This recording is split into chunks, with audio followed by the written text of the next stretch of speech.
Well, welcome to the C-Files, folks. I hope the volume's okay on this. If it's not, I'm not going to post it. But it's bright and sunny out here now. The hurricane has gone through, and a couple of dams have broken. One in the Asheville, I think it's Asheville area of North Carolina, and one in East Tennessee. So that's a mess.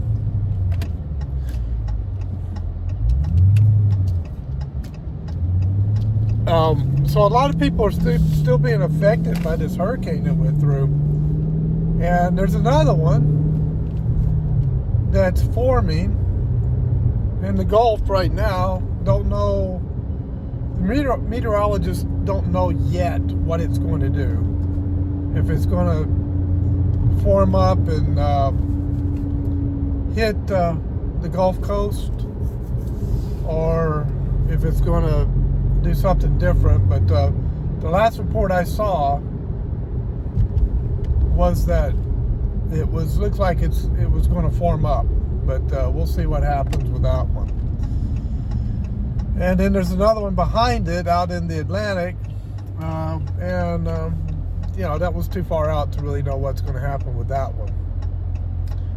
It might just turn and stay in the ocean. There's an old, like a 1930s car that just went by me. That's pretty cool. I don't know if you guys saw it. Anyway, so the weather has been in the news a lot, and I'm sorry, I'm trying to concentrate here. I like driving and talking, folks. Especially when I don't have time to sit in my office and do a video. Well, the election is heating up. We're not too far away. Early voting has already started. And Trump is winning the early voting in Pennsylvania, in North Carolina, in Virginia. Very important swing states. And the Republican registration has outpaced the Democrat registration for voting by hundreds of thousands of people in a number of states, including New York. New York, I think it was 80,000 more. Here in North Carolina, I think it's like 200,000 or 300,000 more. That's significant in a state of this population. And then Pennsylvania, Minnesota. I mean, it's incredible. Virginia, and it looks like Trump's probably going to take Virginia the way it's trending right now, but you can't depend upon that because we're still so far away from November the 5th that it's, things can turn. But seriously, folks, I doubt they will. And I don't think, even if they cheated with 100,000 votes, I don't think that would be enough votes, illegal votes, to turn the election. And I mean, I'm talking about per state. And so, because I mean, the number of Democrats that have switched over to the Republican Party in the last year or so is massive. And so it's just, to me, it's almost inevitable that Trump's going to win the election, but we won't know until November the 5th. Now, if Trump was not ahead, and significantly ahead, they wouldn't be trying to stop him. They wouldn't be trying to put him in court. They wouldn't be trying to, people trying to kill him. And now I understand that J.D. Vance, his life is possibly in danger. So if Trump was losing, why would they bother? Why would they bother? It's because they know he's winning, that all of this stuff is happening. So, I mean, that's an argument that I've heard, and I think it's a valid argument. Going through a school zone, and it's stop and go traffic.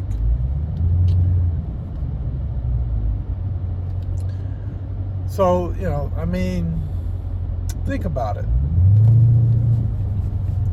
Think about that for a moment. The world is changing.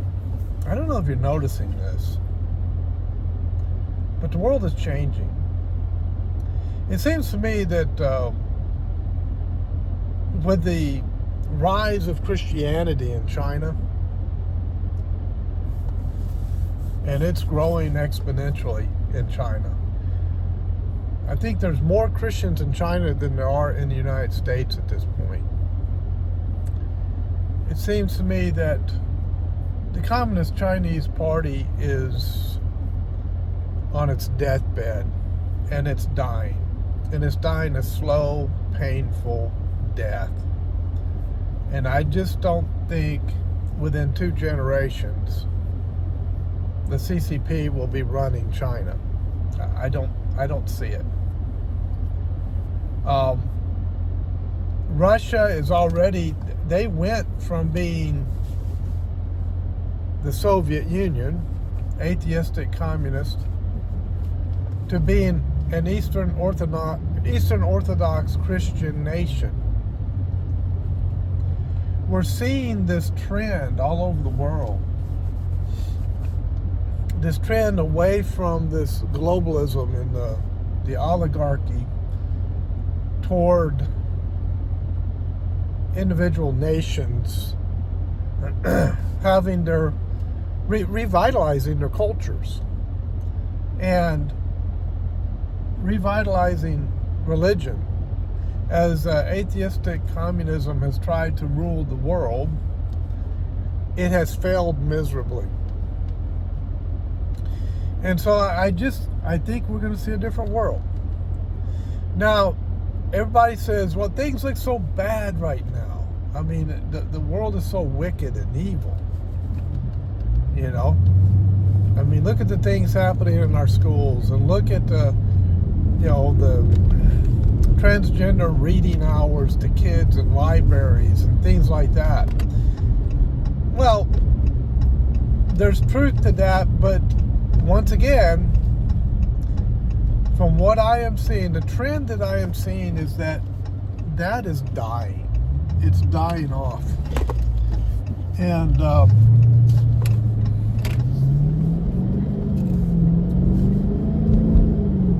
you say, I don't see it dying off. It doesn't look like it's dying off. But you've got to learn how to separate propaganda perception from reality. Now, the propaganda is going to tell you that that's the new world. That's the world that we're going to live in. We're going to kill Christianity. Oh, you dinosaurs, you bigoted dinosaurs, you're all going to be wiped out. We're going to rule. It's not true. It's not true. Now, they want to believe that. They can believe it all they want. But it's not true. The trend that I'm seeing is that Americans all over the country are pulling their kids out of the government schools. And the reason is because the government schools have pushed too far. When they started pushing perverted sex education, and parents were not approving of it, when they started, like in places like California, saying, well, parents don't have any right to know what's going on with their kids in school, and if their kids want to do a sex transition, then the school officials can just handle that, and they don't have to tell the parents. They can refer the kid to where they can have that done, And the parents they have no clue because the kid doesn't tell the parents, and neither does the school. Well, what would you do? I know what a lot of parents are doing. They're pulling their kids out of those schools and saying, you have no right to my child. You have no right to violate my parental rights over my child. And so the debate, the argument is, does the state own those children, or do the parents own those children? Well, the atheistic communists would say the state owns the children. They don't believe in parents controlling their children. They don't believe in the traditional family. The woke ideology doesn't believe in parents having control over their own children. Well, that's a line of cars. And this guy in front of me is in a turning lane, and he's about to make an illegal maneuver when there's a lot of traffic coming through. How many of you guys see this kind of stuff all the time? Anyway, all right, I got green. Now,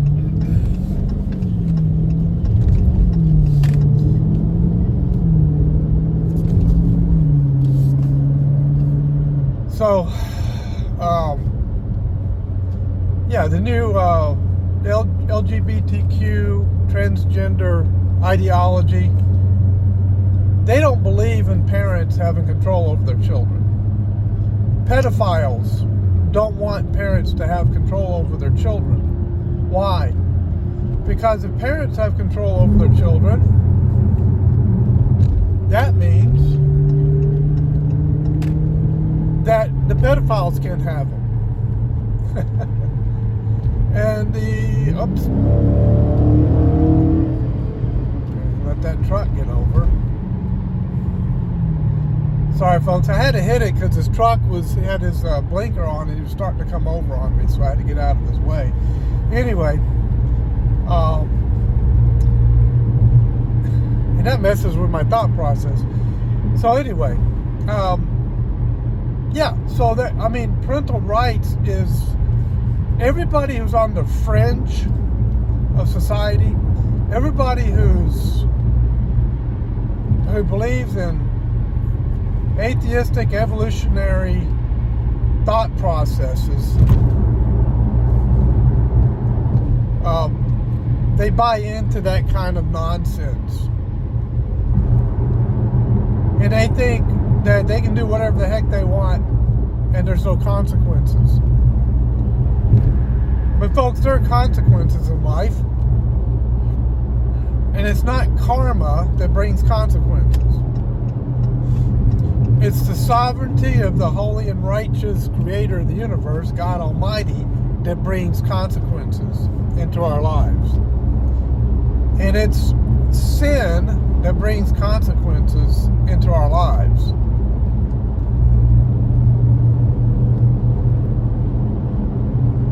We are by nature rebellious. We by nature, because of the fall of Adam and our inheritance of sin from Adam, sin being rebellion against God, committing cosmic crimes against the holiness and righteousness of God. Because of that, we rebel and we want to do the opposite of how God designed the universe, how God designed male and female, how God designed the family. And so we see that's the only thing that's ever being presented in the news media. That's the only thing being presented in the school system. That's the only thing being presented in the Tavistock propaganda machine.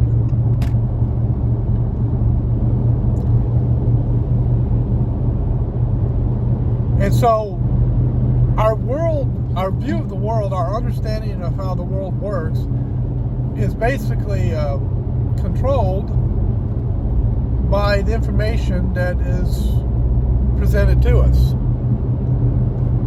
And so why do platforms like YouTube and Google and Facebook and so forth, why do they censor so much?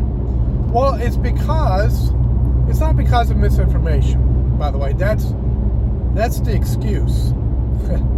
That's the propaganda lie that they put out. The real reason is because they want to form in our minds a particular world view. And they use propaganda to do that. And anything that is contrary to the propaganda that is used to manipulate our minds to believe certain things so that their agenda can be carried out, then that thing that is contrary to it is censored. Excuse me, it's censored. And then they say, oh, misinformation. How many times do you put something up? I put stuff up that's completely innocent on YouTube. And, a word will trigger the AI. And then a Wikipedia article will appear explaining that thing underneath the video. We've all seen it. Every time I see one of those, I think, how arrogant. How arrogant of YouTube to do that. As if, it's very insulting. As if all of us out here are idiots and they have to inform us poor idiots of what the real truth is, and they use one of the most unreliable platforms out there to do it, Wikipedia. Try going into a classroom at a university and writing a term paper and using Wikipedia as one of your sources. See how fast that professor shoves that paper back at you and goes, this is not well done, redo it. And don't quote Wikipedia. But what does YouTube do? It's all Wikipedia. Why? Well, because Wikipedia has also become an arm of the propaganda machine. That's why. So, they attack the politicians they don't like. And they make stuff up. CNN has attacked Mark Robinson here in North Carolina. And of course, the oligarch class politicians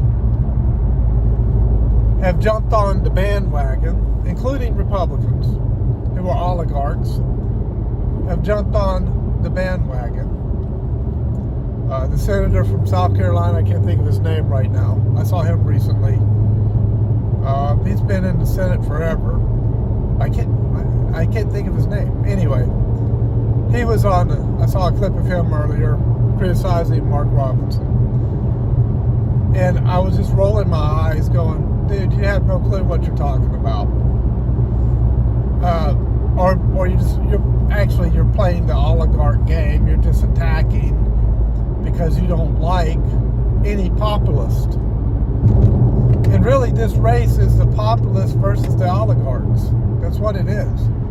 It has nothing to do with Democrat versus Republican. It has to do with the oligarchs versus the populists and vice versa. So, one of the most unreliable news sources out there, CNN, who I wouldn't trust with anything, because they're just a big propaganda machine, and their news reporting is nothing more than Tavistock propaganda, mind control. out a report on Mark Robinson that was negative on him, and everybody's jumping on board trying to push that. Fortunately, patriots who have a brain in their head and actually have the ability to use good reasoning, logic, ability to think, ability to actually form a syllogism in their head and go, no, that don't make sense.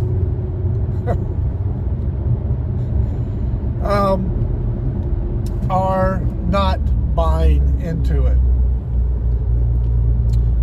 So every dirty political trick that the oligarchs can use to try and thwart the rise of populism in the United States, they're going to use it. And folks, it's going to fail. And so what I've been painting this whole time to you is the picture that you are getting from the powers to be. Now I'm going to paint a different picture for you.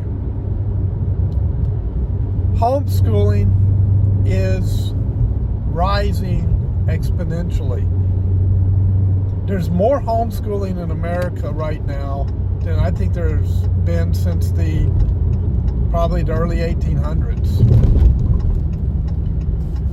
Before they had, they were still in the frontier, trying to build one room school buildings out in the wilderness, and parents were just beginning to send their kids to those schools. Before that, everything was homeschooling for the most part, or the churches ran the schools. So anyway, that's going to have a big effect on future generations. The kids will be able to think. I'm going to have more on this. Let's build this in the next video, but I have to call someone back that just called me, and I'm on my cell phone recording this. But we have a bright future, folks. I do believe that, and I'm going to continue that theme in the next video. God bless. I'll see you next time on the C-Files.